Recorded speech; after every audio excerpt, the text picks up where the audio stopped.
Thanks everyone for joining in so far. We're really excited for this session today. Here at Whole Health, we love bringing forth new products, information about new products that come out, new guidelines, and keeping our pharmacy owners and pharmacy network apprised of all of these changes in pharmacy practice and products for our patients. So today we're really excited to present and have a demo for the new InsuJet system, and we are joined by two special guests. Before I introduce them, I'll just give a little bit of background on Whole Health.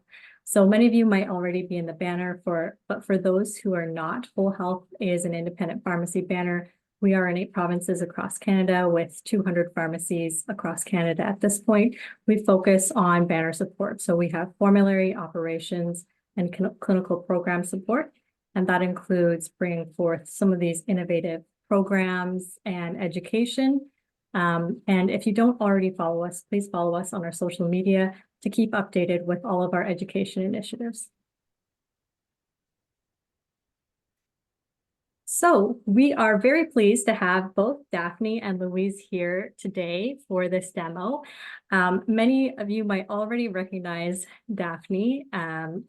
She is now the National Director of Key Partnerships at Millennium, which she'll go over in a little bit. But Daphne's educational background was in physiology and biochemistry, with an honors Bachelor of Science with a focus on preventative healthcare for over 20 years. Her career history is in the medical device space in diabetes, heart health, respiratory, and point of care devices. Her focus is in the non-acute space, working primarily with pharmacists nationally across Canada in patient prevention programs and expanded scope practices.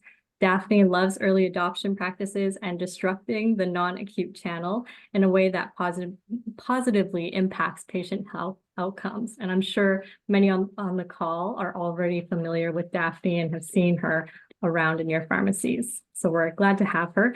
We are also very pleased to be joined by Louise Cresswell, who is a registered nurse based in the UK. She has experience working in the hospital and community-based care settings in the NHS and in commercial roles with international manufacturers and suppliers of medical technologies. So with that, thank you to you both. I'll pass it off to Daphne to get the presentation started on InsuJet. Thanks, Molly. That's great. Wonderful. So we'll go to the first slide. Great. Awesome. Well, it's great for those who know me and don't know me. It's so nice to be back in a different way.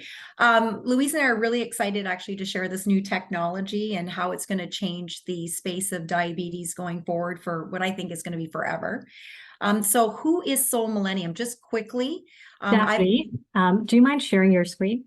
Oh, I'm sorry. Hold on, let me go back. I thought I did.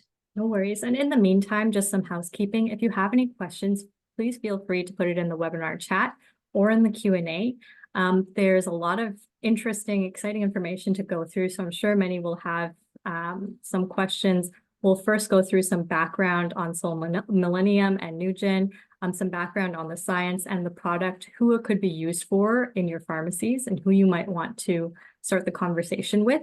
And then Daphne and Louise will do a demo on how to use the product, and then we'll have some Q&A time. But during the presentation, if you have any questions, please feel free to put it in the chat or Q&A, and I'll pose them to Daphne.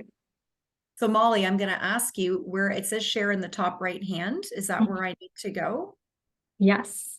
Okay, so it's a black button. Sorry, guys, I use Teams, so this is new. It says share a title or add a name. Oh, no, so you should see in a menu with share screen as one of the options. I'm looking here. Hold on. Apologize, everybody. And I'm not seeing anything here. Hold on. I'm looking here at Zoom. Here, hold on. Apologize. So up at the top, Molly, there is it at the top? I can see it on my screen. No one can see it on their screen. I apologize. So where do I go? Let me just, actually, I have the presentation as well, so I can pull it up on my side, and I'll just go through. Okay.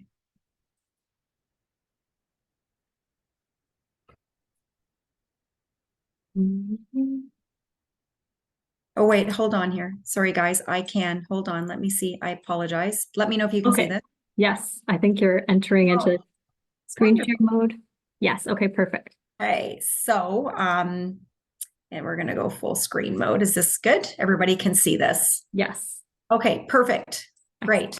So again, guys, thank you very much. We're totally excited to be here. And so who's Soul Millennium? Most would know me from working for a distributor.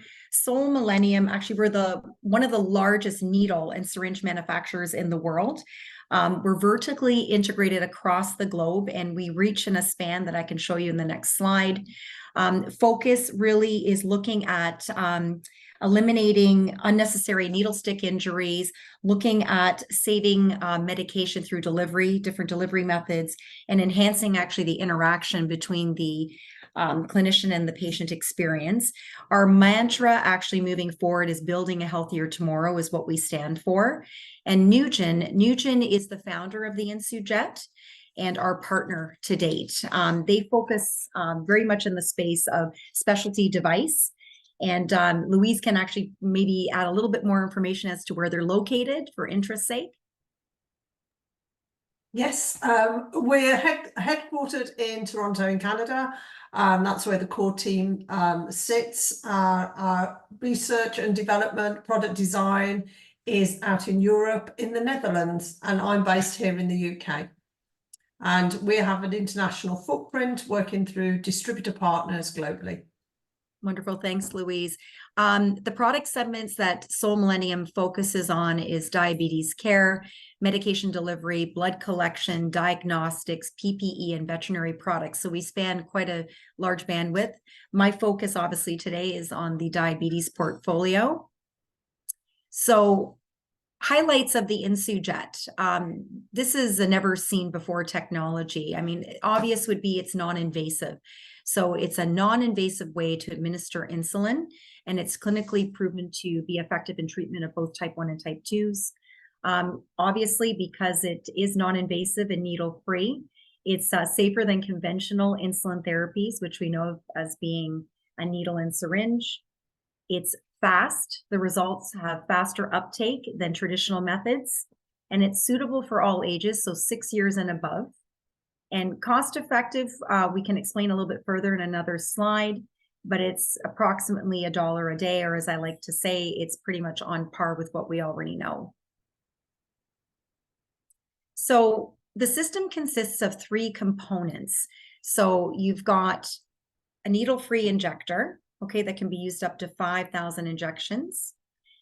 You have a nozzle, which fits into the injector, and then it has adapters. And the adapters are customizable based on how the patient is currently using insulin. You can use it with a 10 ml adapter, which is used for insulin vials, or you can use a 3 ml adapter for disposable pen needles and cartridges. So those are the 3 main components of the actual device. It does not come with insulin, okay, but any insulin is compatible with the use of the device. And the 5 SKUs that are available in Canada as of June, July at McKesson are as follows. We've got a starter kit.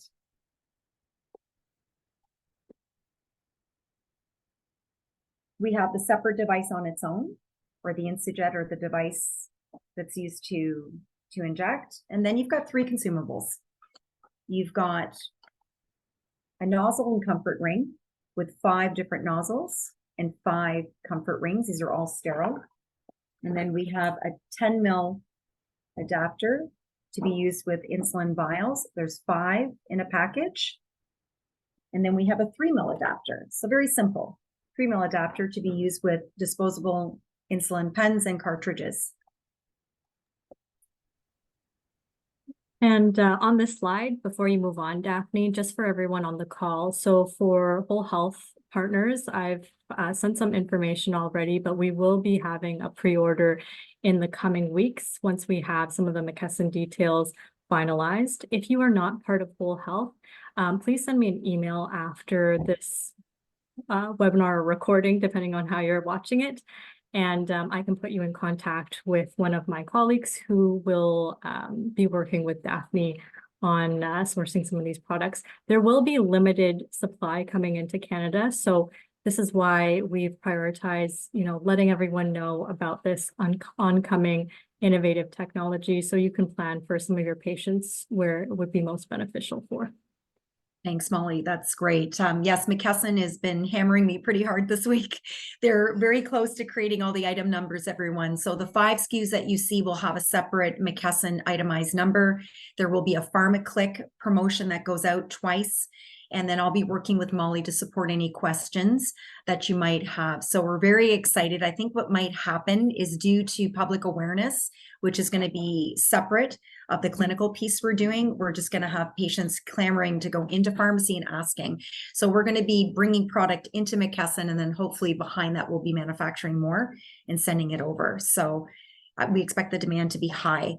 So how does this work? How does this needle-free technology work? And Louise will pipe in because this has got technology and has terminology that is new.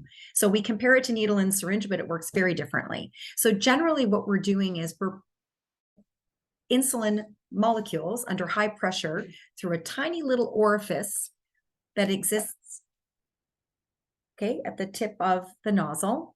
And that basically at a certain speed and pressure that's patented allows passage through the skin. Traditional boluses of insulin, as you can see here from the image, the fluid remains around the opening of that needle. Therefore, we all know that absorption's a bit slower. But with this technology, no needle, basically high pressure dispersion through the skin, non-invasive, the liquid penetrates the skin and spreads over a wider surface area. So the path is of least resistance and is absorbed faster. Generally, from a clinical standpoint, they say 40% faster. Now, given that it's needle-free, I often get this question, and Louise actually piped in and gave me the answer to this. Although it is not a needle and syringe, people ask, well, how does it feel? Is it comparable to a 31 gauge needle? Louise can speak to this. As you can see, it's not a needle. There is no needle. We give a diameter, but Louise, what's the gauge that you can compare it to? The actual diameter of the jet injection, the orifice of the nozzle, is less than a 33 gauge needle. So we're looking at a 0.15 millimeter diameter compared to a 0.25 millimeter diameter through a 33 gauge needle.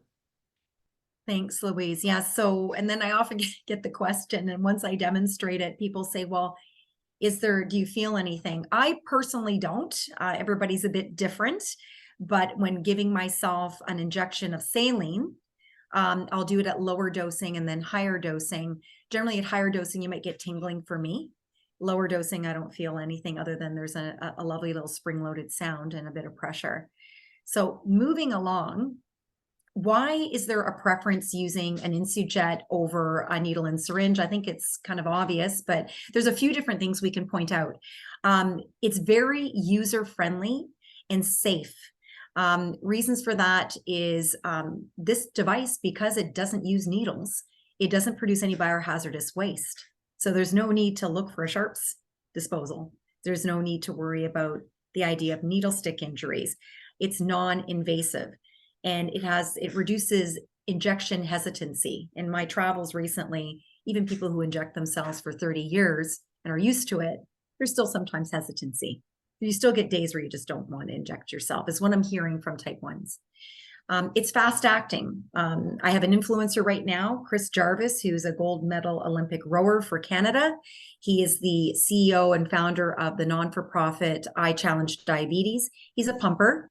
He uses the device currently and loves it because it has this wonderful fast uptake, especially if he gets immense highs or lows. He's able to respond very quickly. So we know from clinical that it is absorbed 40% faster, and it's reusable. So it's more practical when you're taking the device with you. These are the obvious reasons for preference. In short, lots of clinical on this device, won't bore you, but just so we can kind of summarize, 70% faster absorption noticed by users, 40% used less insulin. Over 70% said it was easy to use, and over 80% didn't run into any issues of any sort. So it's an extremely easy device to use, and we'll showcase how the product works. Something to note, and Louise can even speak to this as well, is the benefits in working with patients with higher adipose tissue. Their clinical studies show that there is a marked, I don't know how, Louise, if we want to say this in short, basically we know that people with higher adipose tissue, normally people that are overweight, there's an issue in managing diabetes. Using this technology, there's a benefit, and it's able to correct marked hyperglycemia faster in those patients. And I think that's something, we all have patients that fit under this sort of umbrella. So this device has great benefits for those patients with diabetes management. Louise, I don't know if you want to mention anything else since the product's been well situated in Europe. If there's anything you want to further add? I think basically the post-market surveillance, as you indicated, reflects what we found in the clinical studies that we did, that the insulin is absorbed more effectively using a jet injection. So therefore you get the effects of the insulin as a drug more rapidly than you would do with a normal needle-based injection. That's what the clinical studies showed, and that's what the feedback from the post-market surveillance has given us as well. Wonderful, thank you. Yeah. I think, sorry to interrupt, Daphne, but I just want to say, like, I think the main points coming out of this is that first and foremost, InsuJet, it's Health Canada approved. So we know that Canada has reviewed the safety and the efficacy data, and it will be available for us soon.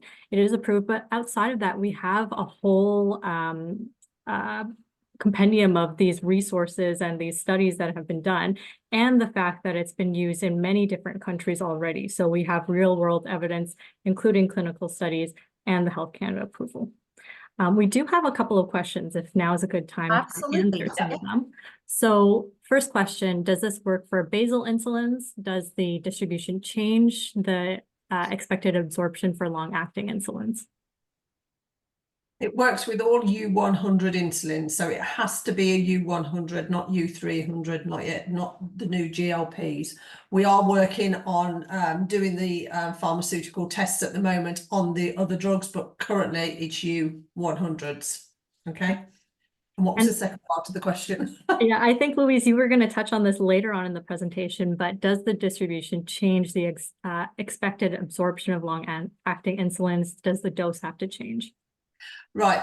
We have had feedback from lots of users that they do alter their dosage as they can be more confident using the device. We always advocate that any dose change is done in consultation with your clinical practitioner. So in other words, your patients will be monitoring their blood glucose levels. They will be able to determine the effects of the insulin. They will then be feeding that back to the clinicians, who will then work with the patient directly on how they adjust insulin levels.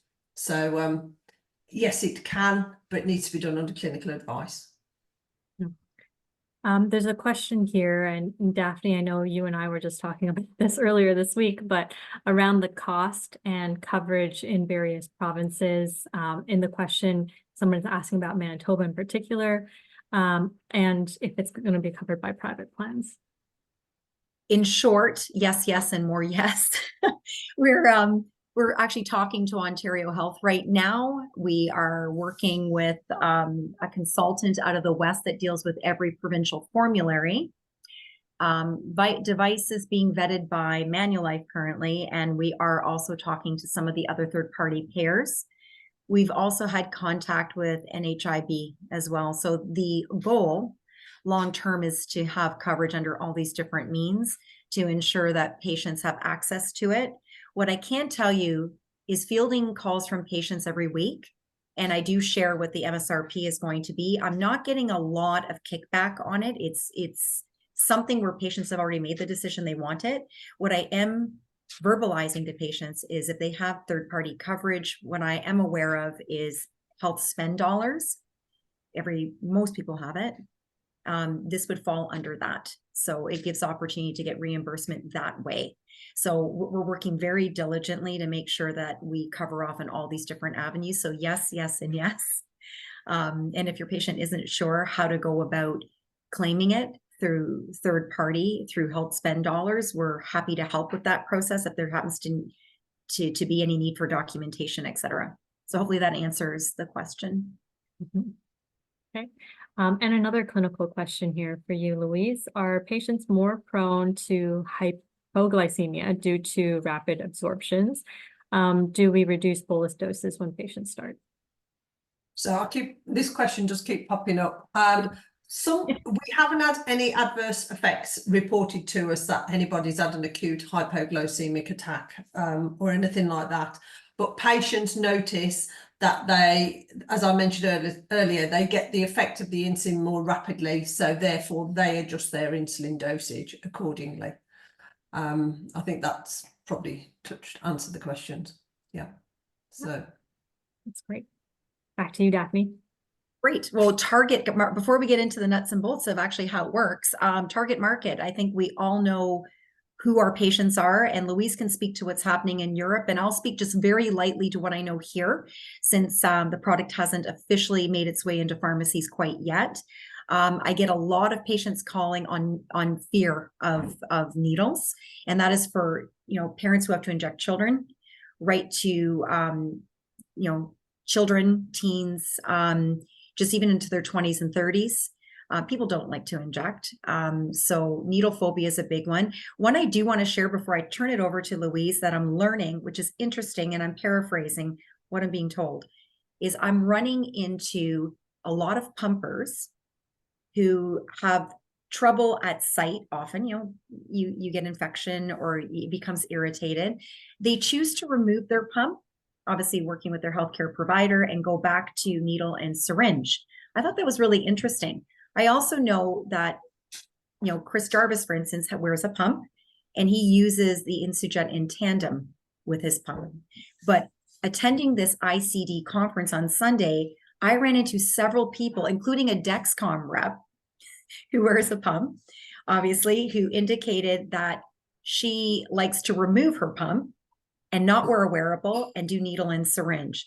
I asked why. I'm seeing a lot of pushback in wearable devices, even with newly diagnosed kids. I ran into a mother through my family doctor, 4 children, 3 are type 1, and all of them do needle and syringe. They all refuse to wear a pump. I thought that was very interesting, and I asked why. They indicated, again, that it was the idea of a wearable. It was the idea of activity. I just found that really interesting. She was very interested in this device because she said it afforded a lot of freedom. And her kids, again, paraphrasing, somewhere in the neighborhood of, 12 to late teens. So again, I'm gathering information as I'm out in the marketplace attending conferences. For all of you on the call, I will be at the Diabetes Simplify conference this Saturday. If any of you are attending, it's supposed to be quite a good turnout. So I will have a booth there, and I will have Chris Jarvis with me to do live demonstrations with insulin.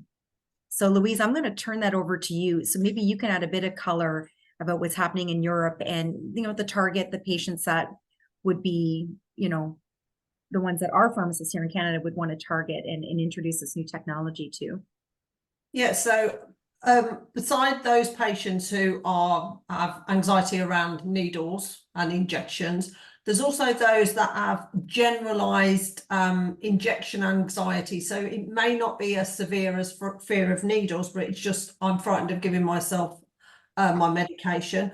Or it could be carers as well who've got that anxiety of drawing up medication with a needle-based system or actually administering via a needle. So that's a big area. We've also got quite a few elderly patients coming through who've got dexterity issues and find it difficult to hold the pen needle and operate a pen needle. And a recent one was somebody who'd got Dupuytren's contracture, so had really got dexterity issues in the hands as well. And then patients who just prefer to use a needle-free technology rather than a needle, purely from a point of view of having device that goes in a case, no needles to carry around, no needle storage in the home, no volume of bulk needles and syringes in the home, no need for sharps, containers, clinical waste. So quite a varied range. Yeah, I think Louise and I are both finding that's the case. It's interesting, and I'm seeing a big shift in how people are viewing. I know, again, and she touched on this before we get into it, is caregivers was a good one, Louise, as well. There are people that have to give injections, and we often forget about those types as well. Or if there is an elderly parent or somebody who is mobility impaired, this is very easy to use, very easy to hold. Louise brought it to my attention, is explain it as sort of holding a phone. So it's about the same weight as an iPhone. So it's very comfortable to hold in hand. So thank you, Louise, for sharing that. Does anybody have any questions before we go on to how this amazing technology works? How does it work? So there's a couple more questions in the chat, more so on the clinical side. So I think, Louise, you had mentioned earlier about the product only being for insulin at the moment. There is a follow-up question. Can you confirm GLPs? Can we use it with GLPs if they are U100? We've just stated the basic U100 insulins, not the new GLP range. As I said, we're doing the pharmacokinetics dynamic studies on that currently, so that information will be coming out in due course. Yeah, so hopefully in the future. Yeah, oh, definitely in the future, yes. We've just got to tick all the regulatory boxes. Yeah. Sorry, go ahead, Daphne. Sorry, just to add to that too, just so everybody knows, on this webinar, we are working with LMC endocrinology. So beyond the fact that we're bringing this to market, Nugen's been a great partner. We're working with LMC to do a Canadian study. We're working with Diabetes Canada. They'd like to add this device to the insulin prescription tool, which is really big because it forms its own category. So we're working slowly towards that. I mean, again, as Louise indicated, there's going to be more pharmacokinetic studies being done. We are working again, to aim. I think the long-term aim is to get onto the guidelines, is where we want to be. And this is what the great thing is in putting Canada on the map. So we're doing a lot of work behind the scenes. Oh, and we're also going to be bringing out a CE accreditation. So that's something that's going to be coming probably Q1 of 2025, because we're well into this year. So those are some of the other things that are notable mentions. Mm-hmm. There's another question in here. So Louise, given that you've said that patients will need to adjust doses due to more rapid absorption, are you suggesting starting at a lower dose? And if so, approximately how much have you seen when it's being used in Europe to reduce the risk of life-threatening hypos? Right, we, as I mentioned earlier, we don't get involved in dosage calculations. You know, we leave that to the clinicians because each diabetic patient is different. So what I can do is go back and ask the team if we've got any specific information from any of our clinicians on this. But at this point, I couldn't answer that question because we don't usually get involved in dose regimes.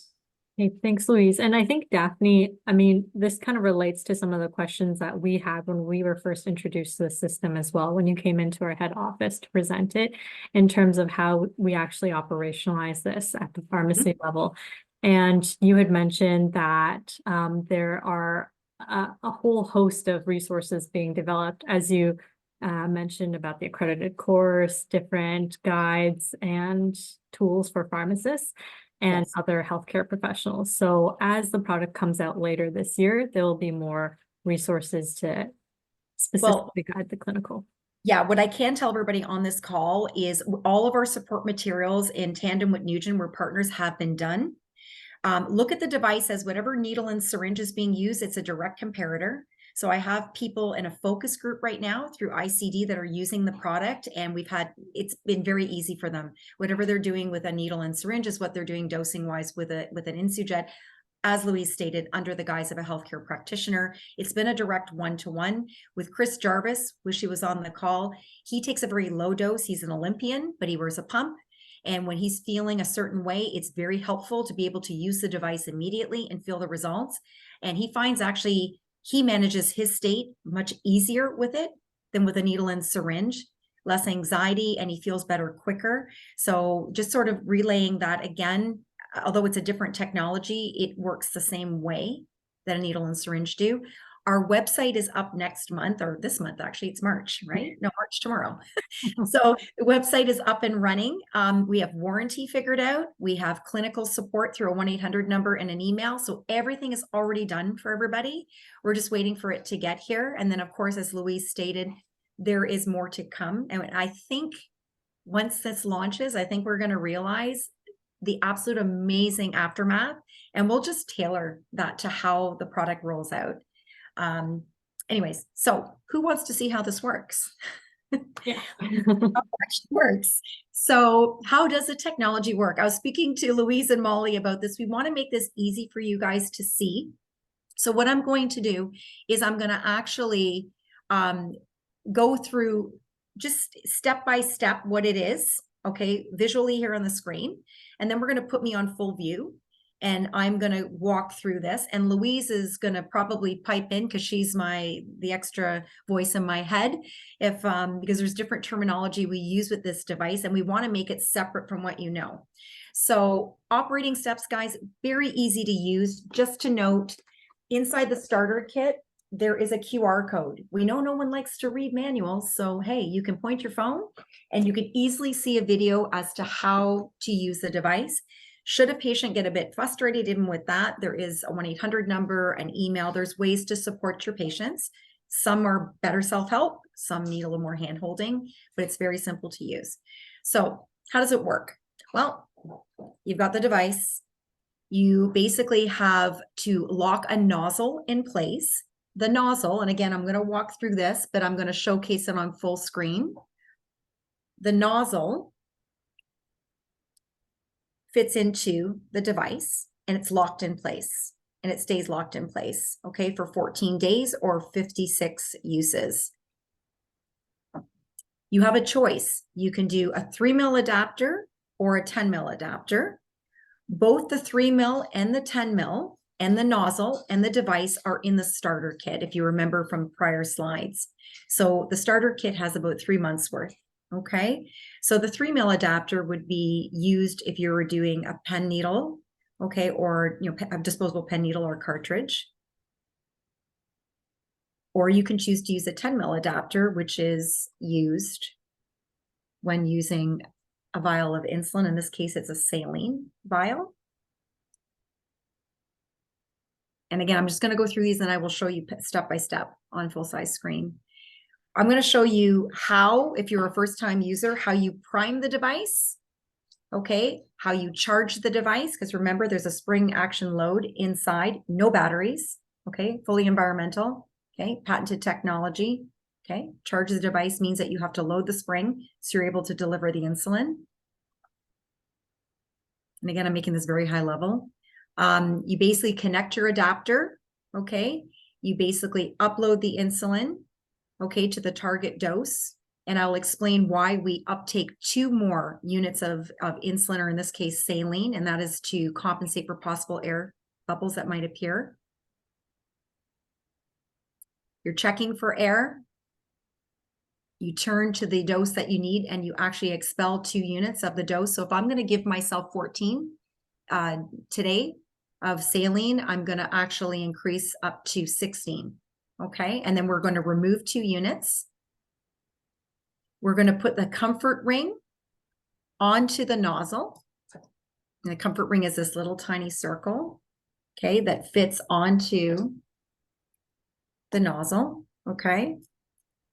And this helps with delivery method, and I'll explain, okay? And then basically what you're going to do is you are going to have a red safety switch. You're going to pull back and then you're going to depress and deliver.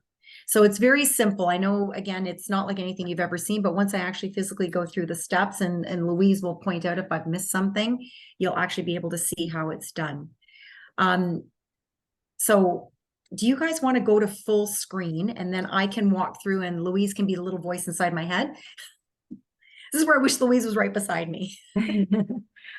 Sounds good, Daphne. Maybe you can stop sharing. And then Sure. we can see you full screen. Okay, great.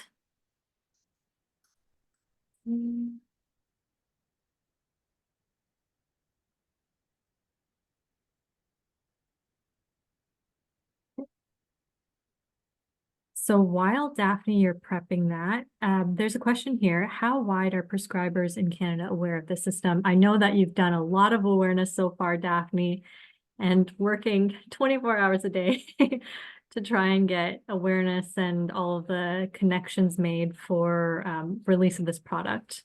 Well, I can maybe speak to that. It's been fun, lots to do. Awareness on two ends. I'm attending as many conferences as I can get to at this point. So ICD, we'll go start there. I Challenge Diabetes. He's our influencer, Chris Jarvis. He's got great bandwidth across Canada. He does leadership for youth, but he also works with parents. The idea of I Challenge Diabetes are children who are difficult to treat, or teens or young adults. So this is how his association all became birthed. Working with them, working with Diabetes Canada. Diabetes Canada, their group internally that fields calls is going to work with Solem. We're going to work in tandem to support patients who call in and inquire. I'm attending all the conferences I can get to. So I will be at the Whole Health. Chris Jarvis will be doing a very special presentation and demoing live, and I'll be attending other conferences across Canada. Beyond that, I'm also trying to get media coverage. So we're working diligently to do that both in the West, and if anybody's an Indy, a Molson Indy or an Indy fan, Honda Indy, in July, our CEO for Nugent, Tony, his son is a driver, and basically we have an InsuJet wrapped vehicle. So there's going to be some coverage there in July. We're going to have ICD there. We'll be raising funds for I Challenge Diabetes, and we'll have some TV coverage as well, national TV coverage. And that's more for patients so they can understand and see. So so far, that's what we have to date. And I keep adding. That's great, Daphne. So it sounds like there's a lot of patient interest coming up potentially. So it's great that everyone's on the call so that, you know what patients are asking about eventually when they come in. So Daphne, are you ready for the demo? Yeah, I got everything here, and Louise on standby. Okay, so I guess, can everybody see the full? I can't see myself full screen. Is there a way for me to see myself full screen? Might be a little easier to see how it's being viewed. I think just show, Daphne, because what we see is just okay. Yeah, So everybody can see this okay? Yeah. Okay, so this is the InsuJet, and if everybody can see at the very top, there is a lock and unlock. Okay, right now it's in the unlock position. What we need to do when a patient comes and picks up a starter kit, we're going to do two things with this demonstration. We're going to prime the device, which is imperative. They need to prime it. Kind of look at it like, it's something that needs to be done before the device is actually used to administer insulin. So what we need to do with that is we need to put a sterile nozzle in. Okay, so these come in a 5-pack, and if everybody can see, you remove the nozzle. This is what you get with a little cap. The cap stays on to keep everything sterile. You're then going to insert it, snap into place, and you're going to remember to put it into the lock position. It's going to stay in the lock position for 14 days or 56 uses. Okay. Now what we need to do is we need to prime the device. Louise has given me all this terminology. We prime the device. Now what that means to prime the device is we're going to be actually uptaking 4 units. If it were a patient on insulin, it'd be insulin. And for me, it's saline, 4 units, and we're going to be firing the device in the air. Once that's done, the device is ready to actually use for an actual injection. So what we do first is we charge the device. On here, there's a positive and a negative arrow. What you're going to do is grab the top, you're going to twist to the positive, and you're going to keep going. You're going to hear an audible click, and in the window, you're going to see green. That means it's ready to go. Oh, there's a question. Can the same pen be used for different insulins or one? This is a question we haven't gotten yet, Louise, but I knew it was coming. So the answer is you're going to need 2 devices. And Louise, you might want to pipe in on that. Yeah, I will do. So you need to use 1 device for each type of insulin used. The reason being, when we prime the nozzle, so as we're about to show, you prime each nozzle before use. So when you prime the nozzle, you get a residual in the device, in the dead space of 0.4 4 international units. So a very, very small amount. So even though we're changing the nozzle after 2 weeks, if you use different insulins on the same nozzle, you would be risking getting cross-contamination of insulins. So it's 1 insulin per device, purely because it retains in the dead space 0.4 international units of insulin. And then we've got actually stickers here. People have asked me, I had a patient ask me recently, well, how do I determine what device from what? You have stickers that will identify one device from the other. So good question. Good question. So I've basically charged my device. Now what I'm going to do is I'm going to remove the cap. I am going to then take the arrow to the negative, and I'm going to go over by 4 units. And basically, that's where you would actually draw up. Now I'm going to go back because Louise, I need to actually draw up, correct? So what I'm going to do here is I'm going to show you, here is a vial of saline. You remove the cap. This is a 10 mil adapter. There's a small needle on the inside, but you can't hurt yourself with it. I'm going to insert it into the top, past the membrane. I'm going to remove the cap. I'm going to screw it into the top. Can everybody see that okay? Yep. And then what I'm going to do is I'm going to go towards the negative, and I'm going to draw up 4. Mm-hmm. Can you zoom in a little bit to the window, Daphne, so everyone can see? Nope, go up a little bit to where you see the number. Yeah. So as you're turning the device, the number will turn, right? In that Absolutely, towards the negative. That's correct. So I'm at 4. So as Louise indicated, that you're priming every time you're putting a new nozzle. So what now is I'm just tapping, but what I'm going to be doing with this now is I'm going to be using my thumb over the safety release, and I'm just going to push up, and I'm going to fire into the air. That's priming the device. So this is what occurs with, each new nozzle that you insert after 14 days or 56 uses. So now I'm ready. I'm actually ready now to use it on myself. So what I'm going to do again is I'm going to charge the device, turning the bottom until you see a green window, and that is to the right. Can everybody see that okay? Yep. Okay. So now what I'm going to do is I'm going to take off the lid, grab my vial of saline. I'm going to twist to the top, and remember what we indicated. You're going to want, I'm going to take 14 units. So I'm going to take up 2 more units. This is how you operationally use it. And I'm going to be removing 2 units before I inject, and that's to just compensate for any air pockets or any air bubbles. So what I'm going to do now is the arrow to the negative. I'm going to turn it to face myself. Now I'm going to show you guys, I'm turning the top. Okay. And I'm turning. I said 14. Let's go to 16, 14, 15, 16. Let me know if you can see that, Molly, in the window. Can you see that? Come a little closer. Okay. Yes. Perfect. Yeah. So now I've done that. I'm going to remove the vial. I'm going to tap where I can see. Okay. And then I'm going to go to the negative, and I'm going to turn it down to 14. So I've removed 2 units. So you always increase by 2 units. So if it's 20 units you need to take, it's 22. If it's 30, it's 32. If it's 14, it's 16. You then dial back, remove 2 units, and now we're ready. I'm going to take the comfort ring. Where's my little comfort ring?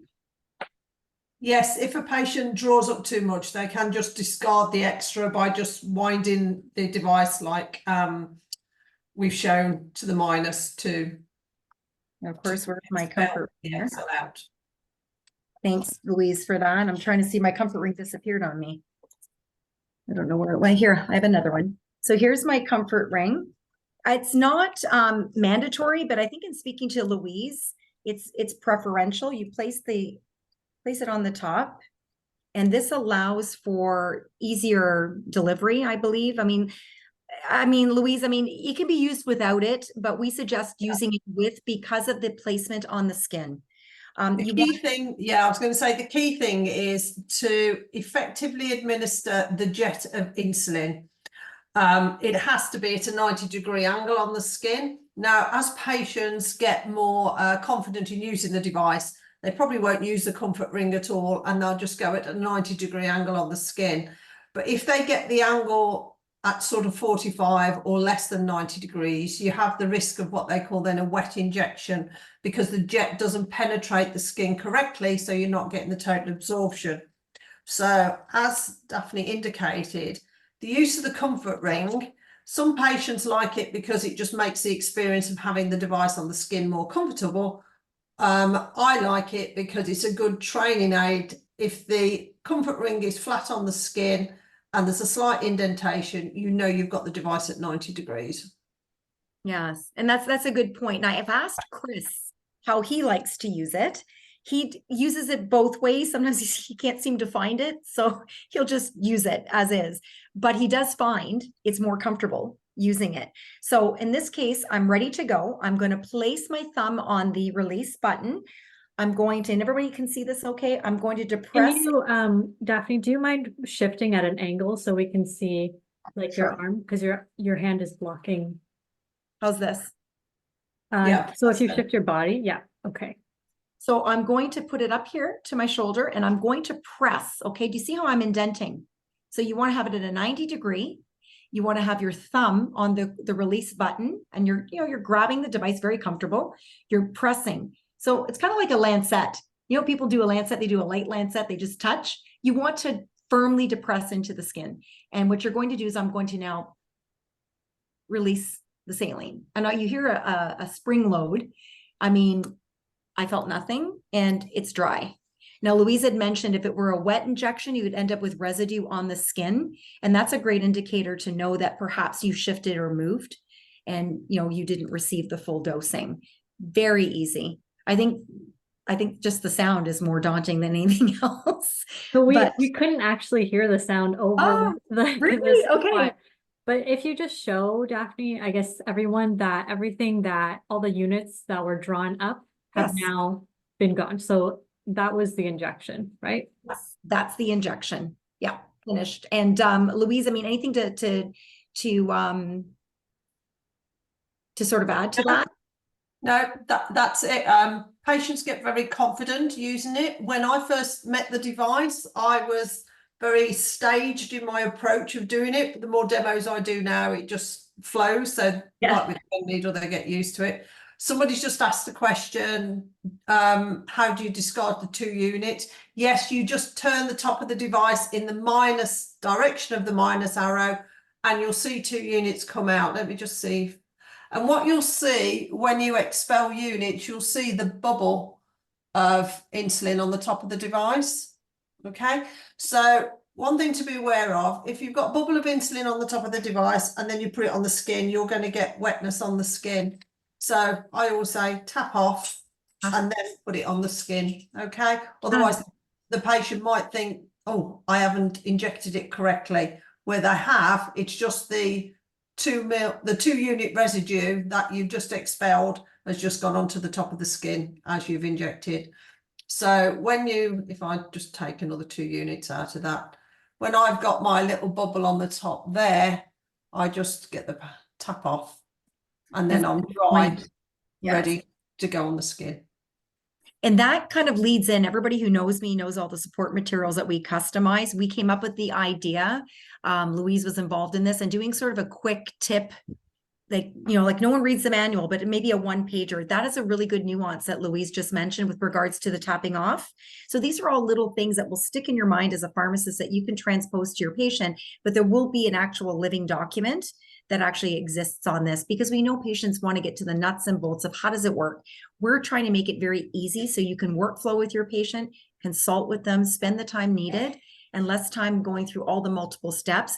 Really, it is a very easy device to use, like very easy.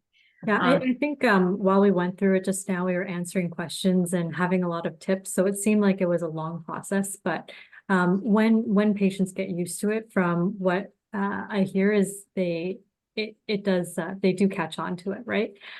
There's a couple of questions. So can you go over the action when you press the red button?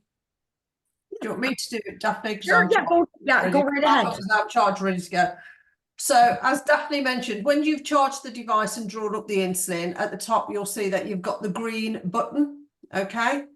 And when you go to activate it, you actually slide this red button literally just over it like that. That's all it does. It just literally slides over. Slide it over and press down, okay? Then you hold it on the skin for 5 seconds to allow for the absorption. So it literally, as now I've done the device, you'll see it's red. That means I can't use it anymore. This won't slide and this won't activate. So it's been activated. So then we have to charge it again before we do the next injection. And Louise, you mentioned 5 seconds, everybody. When I held it on the skin and I actually did the release and slid it over like Louise mentioned, you should hold for 5 seconds before removing from the skin. So that's another thing. This is all part of the little nuanced tips that we're doing. These are important things that people will want to know. They're the questions that people will ask over and over again. And as I've been talking about the device so much, I've put them all into a list. Although Louise, I have to admit, the tapping is something new I heard today. So yeah, we're going to I just remember that. Somebody's asked about the comfort ring is optional. Is there really a need to change it? Right, the comfort ring, a strip of 5 comes with 5 nozzles in a box. And you get 5 nozzles in a box. So if the patient is using a comfort ring, we say change your comfort ring when you change your nozzle. Okay. Hopefully that will have answered that question. There's a couple of Q&A questions. So first one, why 14 and 56? I think regarding the cartridge. 14, 56. 56, I think 56 is the nozzle. You can use it up to 56 insulin administrations or 2 weeks. Yep. So 14 days. So 14 days or 56 uses. Yeah. And why did you choose the deltoid region, Daphne? And can you choose other regions? You can choose other regions. Chris has told me he's used it in the deltoid. He's used it, actually, he tried it in the forearm because there's more nerves here. It's less fat. He said he felt it more here, but he's done it in the legs. I mean, you can really do it anywhere. I mean, Louise, I mean, is there anywhere, obviously you're not going to do it here. No, what we advocate and what's in, the other thing is in the each kit, you get the full instructions for use, which obviously the patients have.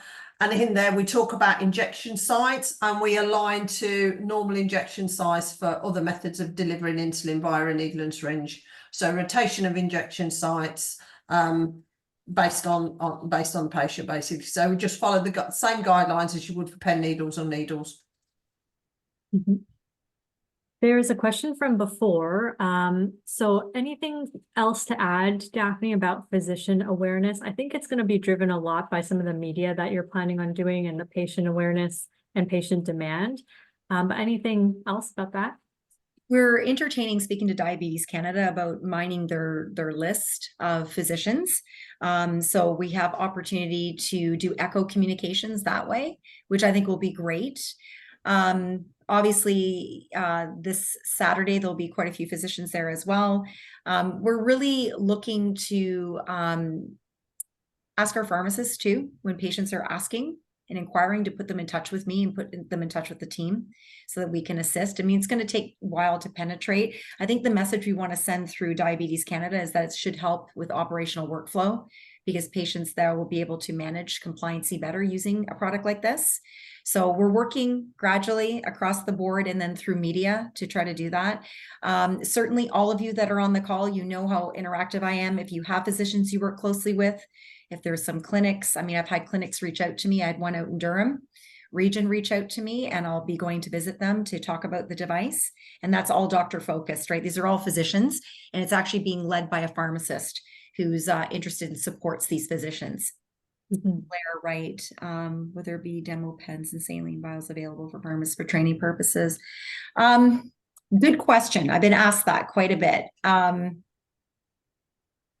I'd have to get back to you on that. I've been asked if every pharmacist could have a demo device. I wish I could do that. I won't be able to. They're a little, they're not that it's expensive, but to provide like, 12,000 devices would be difficult to do. Blair, why don't you reach out to me? There is a way that I can support the best way I can. We'll find a way to do that. Certainly in the past with other point of care devices, some of my pharmacists have pooled together people, other healthcare providers, patients. I'm happy to come out and actually do a demonstration, talk about it. If I do, in fact, have some saline vials I can share, I'm certainly happy to. And just so we're clear as well, so everyone's clear, if you have patients who want to go on this device, they can't share devices, right? So it's one device per patient. And then we have to split it between different insulins if they have different types of insulin as well. There was a question about price also, Daphne. Yes, it's price point. You're looking at a starter kit. MSRP is in the neighborhood of $465. The device, the starter kit itself is $300 for the pack. The nozzles, you're looking at an MSRP of around $75 to $79.99, about half that amount for, the wholesale cost. The nozzles, you're looking at something in the neighborhood of around $59, about half that for wholesale cost. So fairly doable. We've worked the pricing to be we think is comparable. And then the idea also is that you're going to be using less needles and syringes. Obviously, there's an environmental piece. So we think the pricing's fine. Patients who have called me, again, guys, have not barked at any of the pricing. I've only provided MSRP to patients, of course, but they haven't really barked at the price. So do any of these supplies have expiries? Yes. So on the back of your starter kit or even any of the actual products, there is an actual lot number and an expiry. So for instance, the device is good for 5,000 uses, 2 to 3 years approximately. Louise told me there's a really wonderful chart inside the manual that indicates based on daily use. So patients who are doing like a one-time, once a day, the device is obviously going to last longer, or whichever comes first, like the expiry of the device on the box, if that comes first, you discard and purchase a new one. But yes, there are lot codes and expiries on everything, and they're quite far reaching too. Somebody's asked, why is the nozzle only good for 14 days, 56 doses? And that's purely from the point of ensuring there's no or reduced bacterial ingress, and it's an infection control thing, really. Yeah. Good point, Louise. Yeah, good point. Somebody's asked, if there is no needle, can you go over how it is absorbed? If we think back to the slides and that Daphne presented, it's a high pressure jet. So the force of the jet penetrates the skin layer and then it goes into the subcutaneous tissue. And we didn't hear it because of the over Zoom, but when you see it in person, there is that spring activated sound. So it's similar to an epinephrine auto injector when it activates. Yeah. And this is a very condensed presentation. We wanted to keep it very easy for all of you to be very excited about the device moving forward, but we've got so much information. So whatever you're looking for, let Molly know. We'll follow up with the presentation and maybe some key points, some key notable points. And if anybody would like to dive a bit deeper, I am happy to provide information. And of course, most of you know how to reach me, so it'll be great to hear from all of you again. There's a question, will the system be sold only in pharmacies or where are they going to be available? Daphne? You know what? That's my focus. I love pharmacy. You guys are the front line. You're the most, you're the first touch point, the last touch point with the patient. So all retail pharmacies across Canada, June or July. McKesson will have it. We've got a distributor in the West Imperial Distributors, Unifarm will have it as well. KNF is also going to be hopefully climbing on board as well. But retail pharmacy is where you'll be able to purchase this. And I think that makes sense based on where patients will look for it. And has there been any guidance around swabbing the skin with alcohol? Obviously, we know with vaccines, we don't need to do swab with alcohol in advance. Louise, we get this quite, I've had this question a lot. I'll turn it over to Louise to explain, because there's a couple ways to look at it, but yeah. We fall in line with general, as I said, pen needle administration, needle and syringe administration. The skin needs to be clean.